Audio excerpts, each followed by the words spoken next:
ये किसान सड़कों पे आने की बात कर रहे हैं तो ये मोदी सरकार विदेश जा रही है आराम से। राम के नाम पे इनको वोट दे दो, लेकिन समस्या के नाम पे इनको वोट मत देना। लेकिन किसानों की समस्या ये दूर नहीं कर सकते, नौजवानों की समस्या दूर नहीं कर सकते, बेरोजगारी ये दूर नहीं कर सकते, महंगाई पे ये कंट्रोल नहीं कर सकते। तो क्या सिर्फ मंदिर के नाम पे इनको वोट दे दो? क्या मोदी जी से देश संभल रहा है? आपको लगता है कि मोदी जी से देश संभल रहा है? नहीं संभल रहा। तो क्या मोदी जी विकास का काम कर रहे हैं? कोई विनाश के काम में माहिर है मोदी जी। क्यों मोदी जी झुके थे पता है? क्योंकि उत्तर प्रदेश का चुनाव नजदीक था, इसलिए मोदी जी झुके थे। और फिर मोदी जी 2-4 दिन बाद 10 दिन बाद झुकेंगे, क्योंकि लोकसभा का चुनाव है। देश में गृह युद्ध जैसा माहौल अभी वर्तमान में फिर से हो गया है। दिल्ली, हरियाणा, उत्तर प्रदेश,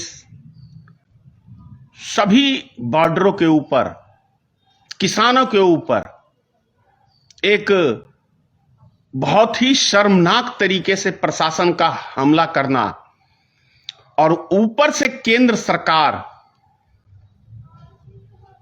जब भी कोई माहौल देश के अंदर ऐसी तनाव का बनता है तो उस टाइम देश के प्रधानमंत्री देश छोड़ के विदेश में आराम से सुख चैन की नींद सोने चले जाते हैं।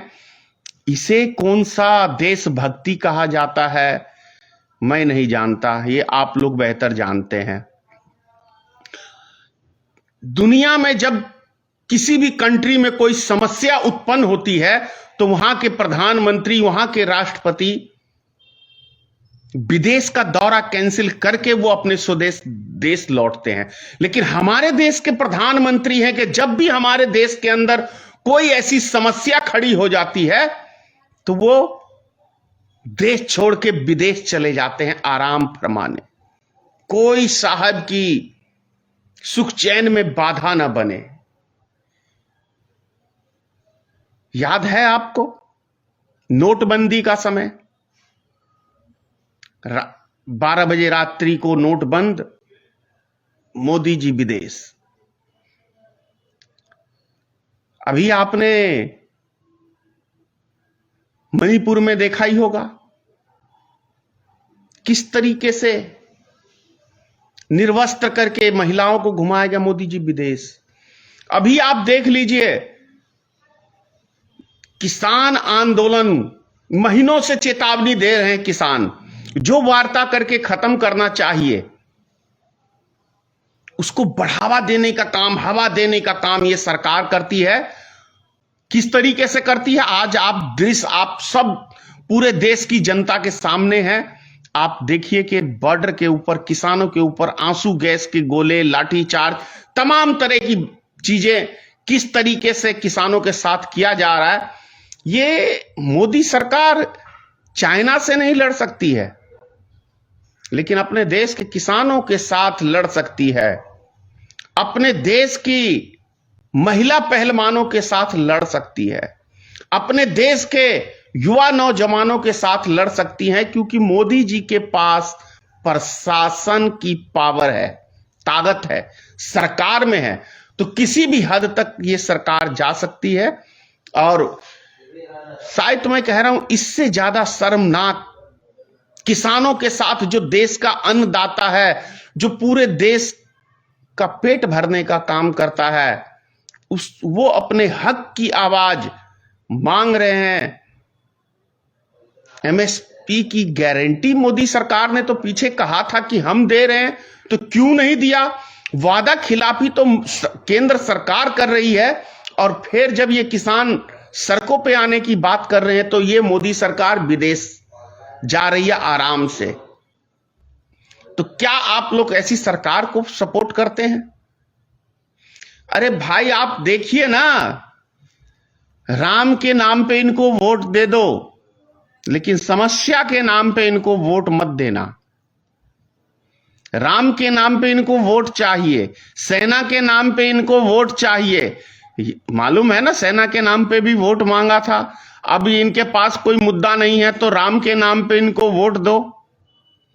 लेकिन किसानों की समस्या ये दूर नहीं कर सकते, नौजवानों की समस्या दूर नहीं कर सकते, बेरोजगारी ये दूर नहीं कर सकते, महंगाई पे ये कंट्रोल नहीं कर सकते, तो क्या सिर्फ मंदिर के नाम पे इनको वोट दे दो? वो भी आधे अधूरे मंदिर के नाम पे दे दो भाई। जरा समझिए, क्या मोदी जी से देश संभल रहा है? आपको लगता है कि मोदी जी से देश संभल रहा है? नहीं संभल रहा। तो ऐसे प्रधानमंत्री को क्या फिर से एक मौका मिलना चाहिए? किस चीज के लिए मिलना चाहिए ये तो पूछो भाई जनता। मैं देश की जनता से आपसे पूछ रहा हूं कि किस चीज के लिए मोदी जी को मौका मिलना चाहिए? कौन सा ऐसा काम कर दिया धारा 370, उससे देश का आम नागरिक को क्या बेनिफिट? राम मंदिर, उससे देश के आम नागरिक को क्या बेनिफिट? विकास के कार्य कौन से हुए हैं? जैसे एक आध का नाम कोई बताए। विकास कार्यों पे वोट होना चाहिए, तो क्या मोदी जी विकास का काम कर रहे हैं? कोई विनाश के काम में माहिर है मोदी जी। अगर मोदी जी अक्लमंद होते तो देश में रुकते, किसानों से मिलते, किसानों की समस्या का समाधान करते। आज इनकी जिद की वजह से फिर से लाखों करोड़ों आदमी परेशान हो रहे हैं। तो मोदी जी लोगों को दुख देके सुखी होते हैं।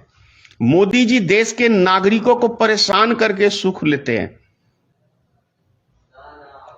जब तक कोई मरे नहीं, कोई हाथ पैर टूटे नहीं। याद है आपको पिछली बार का किसान आंदोलन? 709 किसान शहीद हुए थे, और वो भी मोदी जी 1 साल के धरना पे, जब 1 साल से ऊपर मतलब किसानों ने धरना दिया था, तब क्या कहते हैं, क्यों मोदी जी झुके थे पता है? क्योंकि उत्तर प्रदेश का चुनाव नजदीक था, इसलिए मोदी जी झुके थे। और फिर मोदी जी 2-4 दिन बाद, 10 दिन बाद झुकेंगे, क्योंकि लोकसभा का चुनाव है। जय हिंद। नेशनल दस्तक की आपसे गुजारिश है कि अगर इसको बचाना चाहते हैं तो नेशनल दस्तक को सब्सक्राइब करने के लिए रेड कलर के सब्सक्राइब बटन को दबाएं, फिर बेल आइकन की घंटी दबाएं। नेशनल दस्तक को बचाने के लिए बहुत जरूरी है कि हर खबर को शेयर करें, लाइक करें, कमेंट जरूर करें।